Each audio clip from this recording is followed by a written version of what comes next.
Hey everybody, welcome to Pop Culture Philosophers. It's time for a top 5, and today we're going to be talking about our top 5 favorite Batman comics.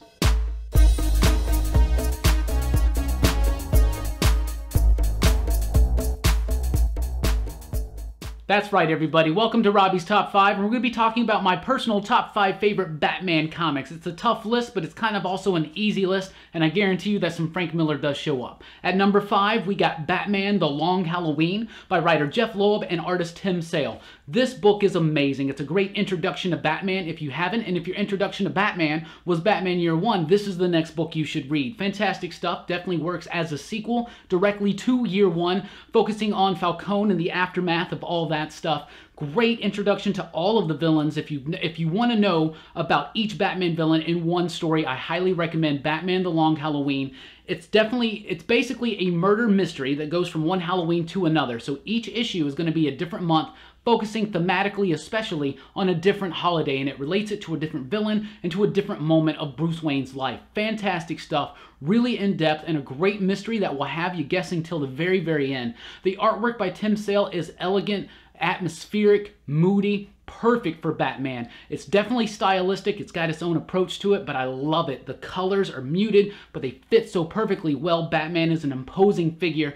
All of the villains look especially great under Tim Sale's pen. A fantastic Joker, especially with crooked teeth, all jittering everywhere. Great stuff. I love this book so much, I highly recommend it. At number 4, we're going to deal with Arkham Asylum, A Serious House on Serious Earth. This is Grant Morrison's first Batman story, and really what set Grant Morrison on the path to becoming one of the preeminent comic book creators of our time. It's truly a moody and atmospheric and dark comic book. This is definitely not something for kids because it's really mature in its themes, and it really tackles the psychosis of Batman and the psychology of the villains, and it's great, really creepy artwork by Dave McKean, who's mostly known for working with Neil Gaiman, especially those Sandman covers. Beautiful stuff, surreal, moody, atmospheric, like I said, dark. Very, very dark. It's a great story. It's basically the inmates have taken over Arkham Asylum, and they say, we're not going to do anything until you bring Batman home to Arkham Asylum where he belongs. And Joker and the rest are basically trying to make a point that Batman belongs in Arkham Asylum just as much as them. It really gets into the character of Batman and Joker, their relationship, and all the villains are like really just tweaked out, crazy. I love it so much. It's a great psychological exploration on Batman and the madness that surrounds him. Number 3 is going to be Batman: The Killing Joke by Alan Moore and Brian Boland. Now, granted, this is more of a Joker story than a Batman story, but it definitely is a Batman story as well, and probably the best exploration of the relationship between Joker and Batman. Great stuff. This is super famous story. It's the one where Barbara Gordon gets paralyzed by the Joker because he shoots her when he's coming after Gordon. Gordon's trying to prove that all it takes is one bad day to turn someone into something like him. And that's basically kind of the idea that they went with in Christopher Nolan's The Dark Knight, if you think about it, but they just did it with Two-Face and not necessarily Gordon, right?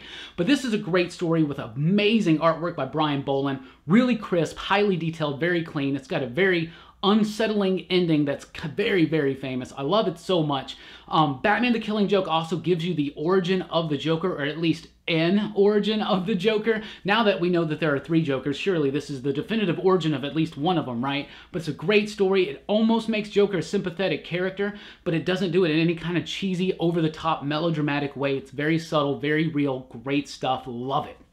Number 2 is where we see our first Frank Miller book, and it's Dark Knight Returns. This is the story, so famous, probably considered one of the absolute finest works of comic book art in the medium. Absolutely love it. Written and drawn and illustrated by Frank Miller with a little bit of help from Klaus Janson, of course. Great stuff. I love it so much. If you really want to study how to make a comic book and how comic books affect things like pace and your reading time and your speed through it and things like that, and how they can relate together and how the composition can tell a story in and of itself, Dark Knight Returns is definitely one of those books you want to check out. It is a work of art. Seriously, all the tools and tricks that are available to a comic book illustrator and creator, Frank Miller uses and then creates some on top of that. Great stuff. It's considered the best Batman story of all time. Notice it's my number 2, it's not my number 1, so what could that be? I'm pretty sure you can guess, but Dark Knight Returns is basically the story of a retired Batman who's unsettled. He wants to be Batman again, and he finds any way possible to go back and be Batman again. It's great, it's raw, it's gritty, and it's a it was a big political type book of its time with a lot of satire about what was going on in culture in the 80s in America, things like that. It's got the famous Batman-Superman fight that they use in BVS and all that kind of stuff. It's a great fight, a great ending to the book. It's seriously one of the most solid comic books ever made. If you haven't read it, you really need to. Number 1 is going to be Batman Year One. I think Batman Year One is the best Batman book.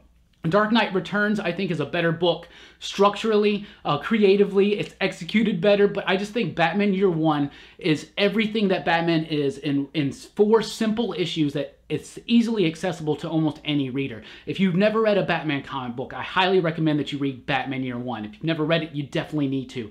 This is exactly what it says. It's the first year of Batman's life as Batman. It's great. It tells you the origin of Bruce Wayne. It adds Gordon coming into Gotham. It's basically a Bruce Wayne-Gordon story. It's all wrapped up in this cool stuff. It reintroduces Catwoman. This reinvigorated Batman post-crisis. It was a whole new take on the origin of Batman. I mean, the origin was always the same. His parents were murdered, things like that. So he decided to go off against criminals and dress as a bat. But this really added a grounded, deeper element to that, really made it fit in the 80s, really brought Batman up into the current age so that the Adam West Batman, that's just a fun little thing that we kind of remember, but this is the Batman we know and love. It inspired works such as the Batman animated series and all the Batman books that came after it. Year One is such an amazing book. Artistically, David Mazzucchelli did an amazing job on the artwork. I love it. It's so crisp, so clean, so noirish, so simple and elegant. Everything is perfect in its place and everything flows and works perfectly. It's precise.